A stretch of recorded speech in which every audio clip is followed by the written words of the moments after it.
dies and his sons die, and so there's no heir for the land that Elimelech owns, his family's land.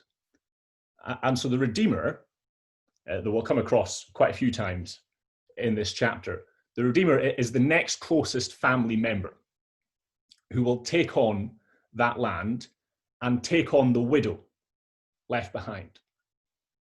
And so the purpose of the Redeemer was to father a child with the widow, so that the land would continue in that same line, right? So the son of the Redeemer and the widow, that is who would inherit the land. So the purpose was to ensure that the family line didn't die out. That was the main point of a Redeemer. So that kind of makes sense. Do ask if you've got questions, because it's quite key for what comes up. So that's the concept of Redeemer, right, that we're going to come across a few times as we read through the chapter. And just to summarize very briefly the story so far, when I tried to summarize the last time I was doing it, I think I would be doing quicker just reading the whole of chapter 1. But we've got Elimelech and Naomi. They go off to Moab.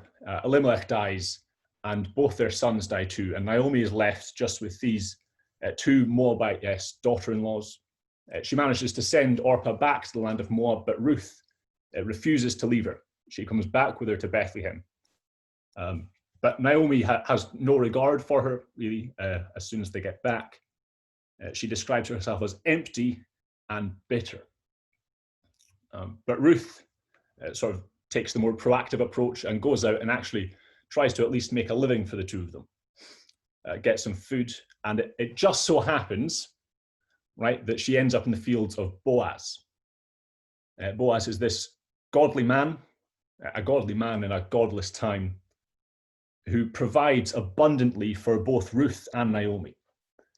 And as soon as Naomi hears what's happened, right, hope is rekindled, because Boaz is one of those redeemers that we're talking about, one of those closely related to Elimelech.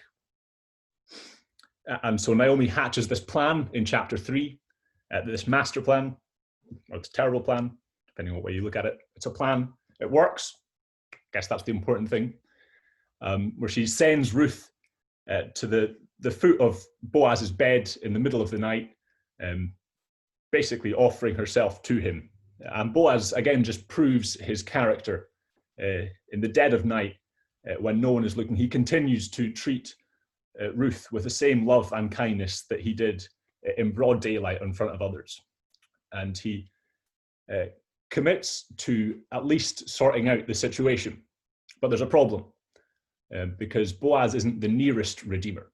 So there is someone who is a closer relation to Elimelech. And that he is the rightful redeemer. He is the one whose duty it is to take on Naomi and Ruth into their family. And that's kind of where we're left hanging, right, at the end of chapter 3. Everyone's sort of egging on Boaz and Ruth to get married. But then all of a sudden, this other redeemer has come into the picture. And Naomi just says to Ruth, don't worry, he'll make sure to settle the matter today. And so that's where we pick the story up, right? It's that very day, that very morning. So we're just going to read through the whole chapter from the start of chapter 4 right through to the end. Does someone else want to read? You don't get bored of my voice.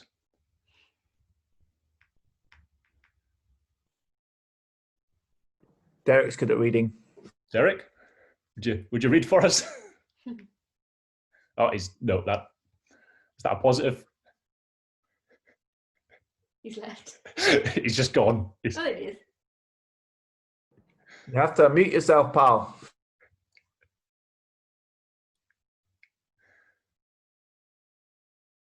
Derek, you've not unmuted your mic.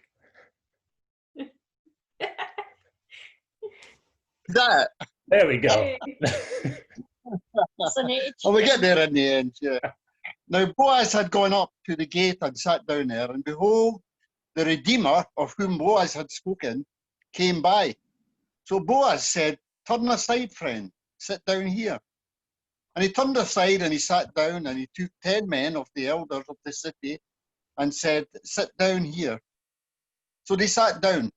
Then he said to the Redeemer, Naomi, who has come back from the country of Moab, is selling the parcel of land that belonged to her relative Elimelech. So I thought I would tell you of it and say, buy it in the presence of those sitting here and in the presence of the elders of my people. If you will redeem it, redeem it.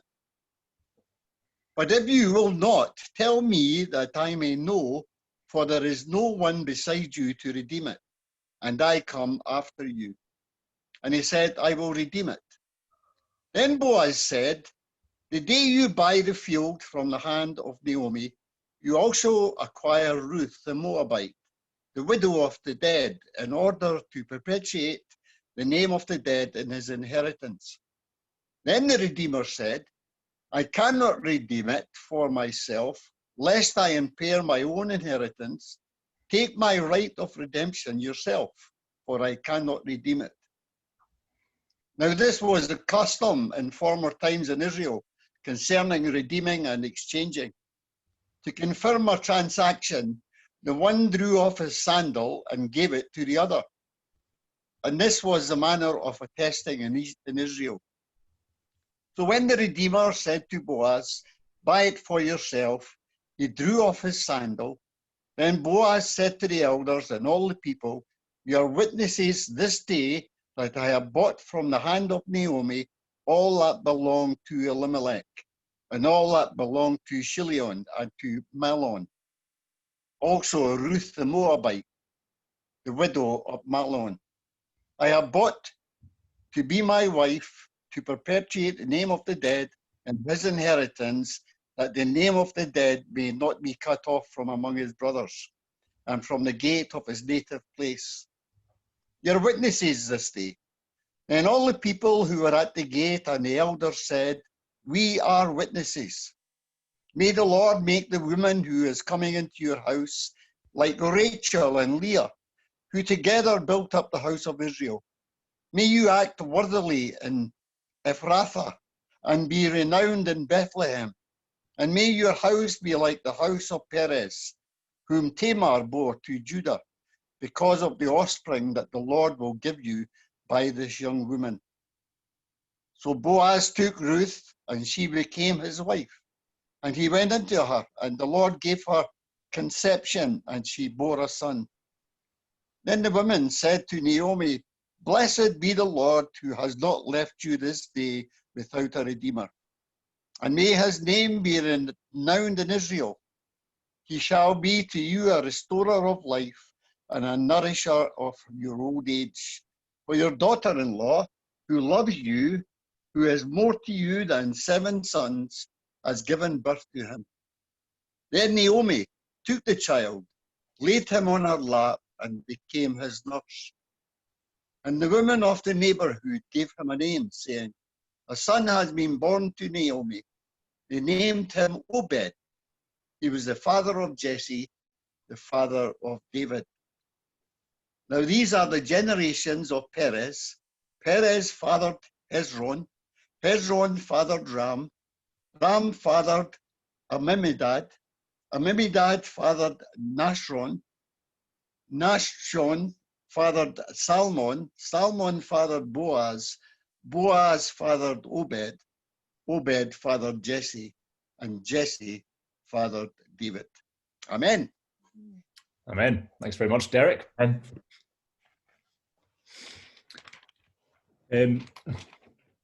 So yeah, we're going to try and get through the whole chapter. There's a lot to take in, so we won't be able to stop off and look at everything in great detail, but we'll take the main points from it. So we're just going to break it up, kind of as your Bible probably breaks it up with subheadings. You've got, so we'll get sort of verse 1 to 12 with the scene at the gate, then verse 13 to 17 with the birth of the son, and then the genealogy at the end there in 18 to 22. So we start off, right, and it's the very morning from where we left off last time. And you see there, the start of chapter 4, Boaz just goes straight to the gate. He really doesn't leave any time aside. It appears he doesn't even go home, right? He goes straight to the gate to wait for this Redeemer that he spoke of at the end of chapter 3. And straight away, right, behold, just like in chapter 2, it just so happened that Ruth ended up in the fields of Boaz. Behold, the Redeemer shows up. Right, the guy he's waiting for is there straight away. So Boaz says to the guy, turn aside. Your translation might well say friend. It just says turn aside person, basically, literally. He's left nameless. It's the equivalent of shouting at someone, "Oh, you, come over here." And we'll see in a little bit that he's kind of left nameless deliberately, I think. So he tells the Redeemer to turn aside. He tells the elders of the city to turn aside. And this is all done at the gate, because the gate was really where these things happened. There was no sort of town square or marketplace. Well, this was the equivalent. The gate was just where any kind of politics was done. So the people onlooking, and you imagine yourself in the situation, right? You see Boaz call over a guy and the 10 elders of the city. You know something's about to happen. Something's about to take place. And there would have been onlookers as well. We find that out later on from all the people who say, give this little speech afterwards.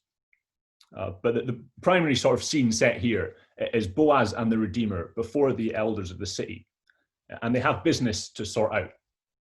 And Boaz doesn't waste any time in telling them what this business is. Right? He gets straight to it in verse 3. Naomi, right? We need to talk about Naomi. She's come back from the country of Moab, but obviously Elimelech has died. Her sons have died. She needs a redeemer. And you are the redeemer, right? Boaz says to Mr. No Name, so-and-so. What are you going to do about it? And at this point, you almost find yourself wondering, Boaz, what are you doing? Right? It's pretty clear that Boaz and Ruth quite like each other. Ruth certainly wants to marry Boaz. Boaz seemed quite all right with the idea. But here he is, saying to the nearest redeemer, this is your job. This is your duty. Take it on yourself. But he words it very carefully and cleverly. Because you'll notice at this point, he makes no mention of Ruth. It's just Naomi and the land. He basically places this prospect before this guy as an absolute win-win. Because as you remember what we said earlier about the Redeemer, that their job was to father a child with the widow so that that son could then inherit the land. But if no child could be fathered, the land would just pass into possession of the Redeemer. And by just mentioning Naomi, who we can be pretty sure by this stage is sort of beyond the ages of childbearing, he's saying that this land is just there for the taking, right? It's Naomi and the land. And we know Naomi can't have any children. So here's this land for you. Take it from her. So it's no surprise at all, although pretty devastating from the point of the story, with everyone sort of egging Ruth and Boaz on, when the Redeemer says in verse 5, yeah, I'll redeem it. Of course I would. Why wouldn't I? And your heart almost drops at that point. You think, like, it's great you've been righteous up to this point, doing the right thing, Boaz, and all that, but his sort of very goody two-shoes approach to life has cost him. He's lost the girl. But Boaz knows what he's doing, right? Because as soon as the guy agrees to take it, he says, all right, okay, yeah, sure. If you're going to take the land and Naomi, that means you get Ruth the Moabitess as well. Right? And that means that it is your duty to father a child with her so that their name may carry on. Right? It's kind of in very fancy language there. Ruth the Moabite, the widow of the dead, in order to perpetuate the name of the dead in his inheritance. It's your duty to establish that family line with Ruth so that the inheritance passes on. And this is where you see that the real character contrast between Ruth and, Boaz and, I don't know what to call him. He doesn't have a name. The original Redeemer, Mr. So-and-so, Mr. No Name. Because as soon as Boaz introduces this prospect of this actually being a good deed, right, the right thing to do, as opposed to just the financial gain of the land, our no-named Redeemer is out. And I love the language like he uses. He's like, oh, I can't do it. Sorry about that. I think it's an excuse we've all used before, right? We've probably heard it plenty too, where I can't translates very much into I can, but I don't want to because I don't see what's in it for me. And I'm going to put this in a polite way so it sounds like I'm being the nice guy here, but really I just can't be bothered. Right? That's basically what the Redeemer is saying at verse 6. But he shows, right, this massive contrast between the righteous man of Boaz and the selfish man, the Redeemer, the nameless Redeemer. And we'll come back to that in a second once we just sort of finished this little section. So the guy's sort of given up his rights to redeem. He passes that on to Boaz more than willingly. Take my redemption yourself, right? Boaz, you can deal with this. And so we then have this little interlude of this weird thing with a sandal. Someone hands over a sandal. You think, what on earth's going on there? The author realizes you're going to wonder what on earth's going on there. And so he explains what's going on, right? This is just how things were done in Israel at the time. It's not exactly how things were supposed to be done. If you go and read Deuteronomy 25, but I think it says something about the state of Israel at the time. But it also proves that this was a proper legal transaction that was taking place, right? There can be no doubts now that Boaz is the rightful redeemer for Ruth and Naomi. So they get on with their little transaction, and then Boaz gives this speech to the people.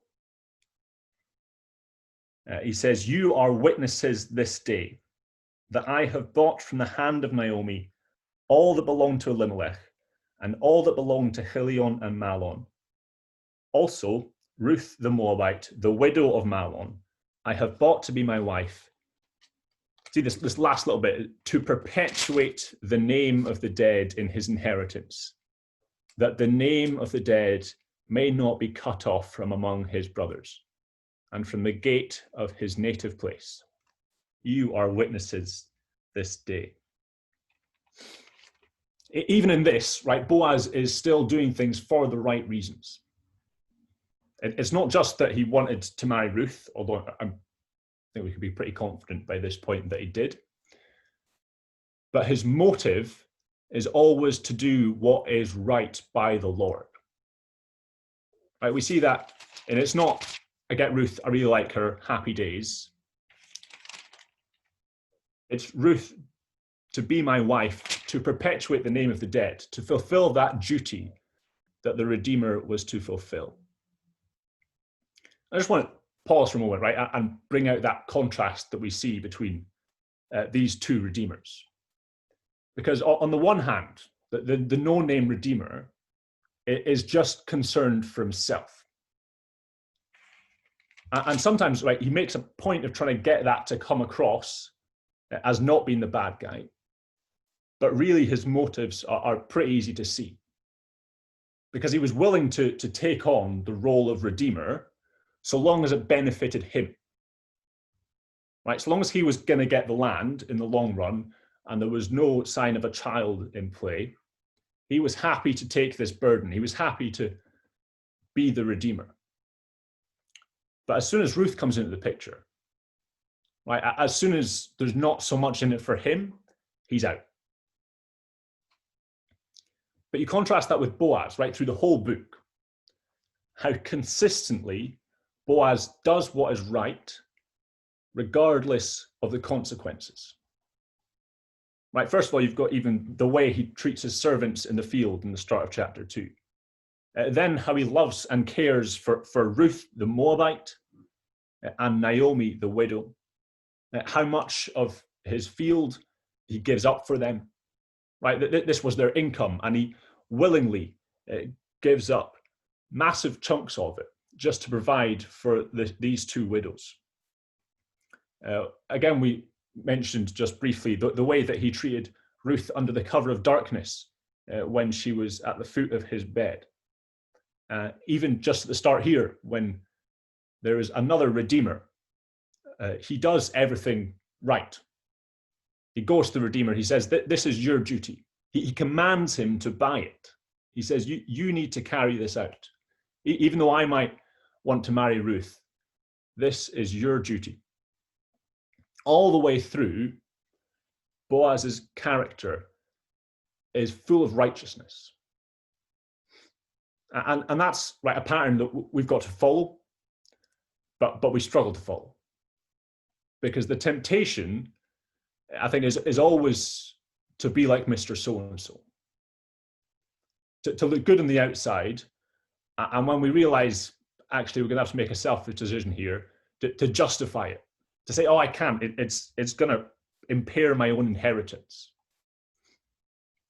Right? And I think we do that with financial things, much like he does here, but with our time, with our energy, with our homes.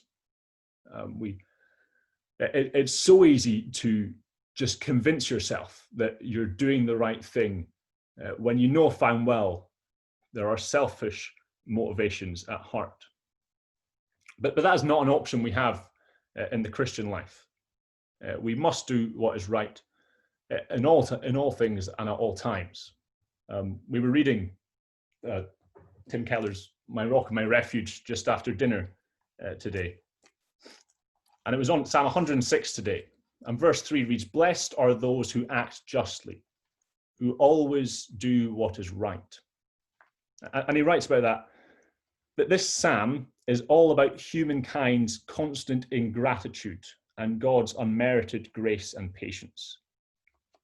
The message of grace despite sin is introduced, however, by this beatitude: blessed are those who always do what is right. The gospel of grace must never, ever, ever be taken as even temporary license not to do right. Despite God's wonderful patience and mercy, we are always obligated to do right. There is never an excuse for giving in to temptation.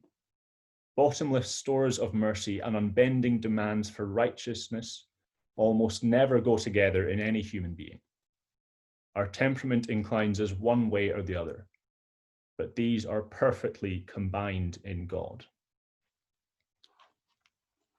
Always do what is right. And that's what we see in Boaz, right? Despite potential personal cost. But the reality is it doesn't cost him. Because the Lord does bless those who do what is right. I think you obviously need to be careful about prosperity preaching in a way. But the way that the Lord blesses us for obedience, it isn't in the physical things that we might value in this world. But we can be assured by the promises that we see in the Bible that if we do what is right, the Lord will bless us with peace in our hearts, right? With contentment, with an unmatchable joy. So that's what we see in Boaz, right? We see a righteous character. We see a man acting how we all should.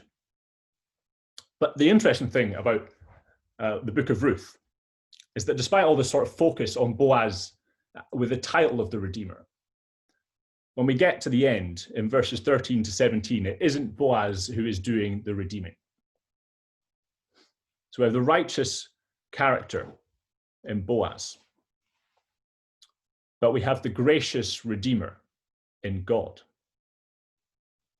So you see that as soon as you go to verse 13, Boaz took Ruth and she became his wife, and he went into her. And the Lord gave her conception, and she bore a son. Then the woman said to Naomi, "Blessed be the Lord, who has not left you this day without a redeemer, and may his name be renowned in Israel. He shall be to you a restorer of life and a nourisher of your old age, for your daughter-in-law who loves you, who is more to you than 7 sons, has given birth to him, the Redeemer, but the Lord has provided." Right, but Boaz isn't the hero of the story. The Lord is. Because in order for redemption, right, for that line to continue that we were talking about at the start, Naomi and Ruth need a son. And that son is provided by the Lord. See that at the end of verse 13. And it is, "Blessed be the Lord who has given you this son." So we see that the source of redemption is the Lord, is God. And we see the fullness of the redemption in the words that the women say to Naomi. Just remember where Naomi was at the end of chapter 1, how she felt towards God, right? Consumed by bitterness. She tried to send Orpah and Ruth away from God. She was so bitter about how the Lord had treated her. She was convinced that she was absolutely empty. And now here she is, just, well, at least 9 months later. And she has a child in her arms, right? She has been restored, but not only does she have a child in her arms, she has Ruth next to her, who has been there the whole time, but now she recognizes, see there at the end of verse 15, the value of Ruth, more to her than 7 sons. It is the Lord who redeems, and the Lord who redeems abundantly. But not only is it abundantly, right, it is unbelievably graciously. There is nothing through any of these pages that points to Naomi as deserving of these blessings. And yet here she is, right, praising the Lord for all that he has done for her. And that's the story for all of us, isn't it? We are deserving of nothing. We are bitter towards the Lord when we do not know him. And yet he graciously redeems us and restores us to a fullness that we could never have imagined beforehand.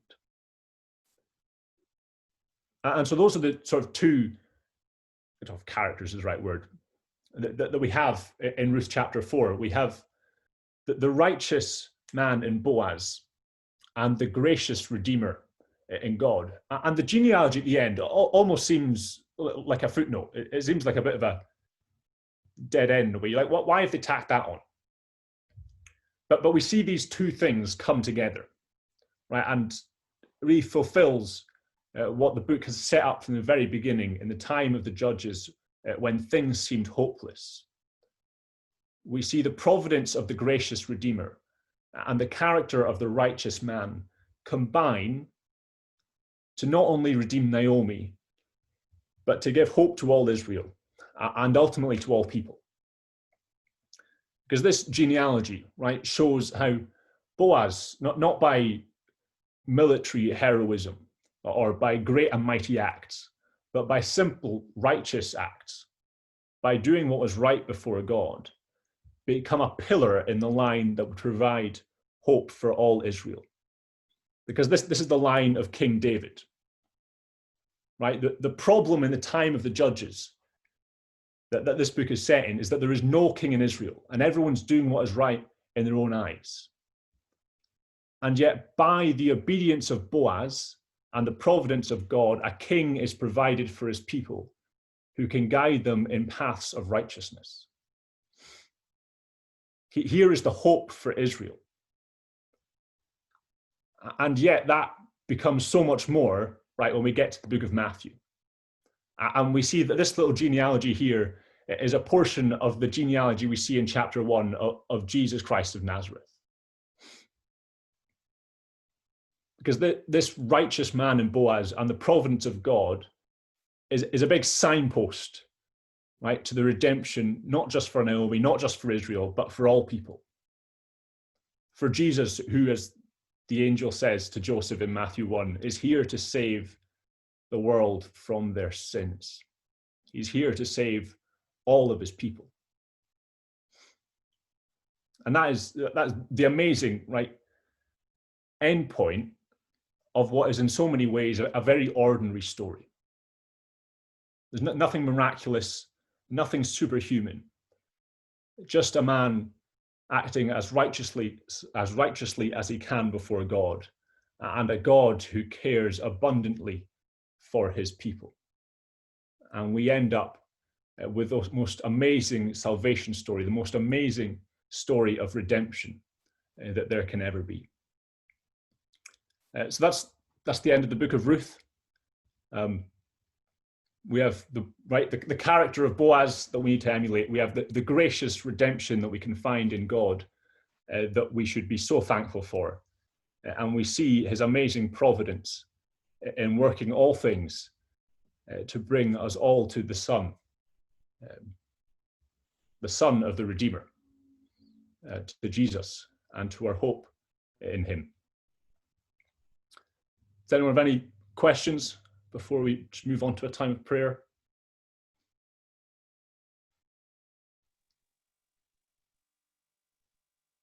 I think that's a no. Any questions? No questions. That's good, because I didn't know any answers.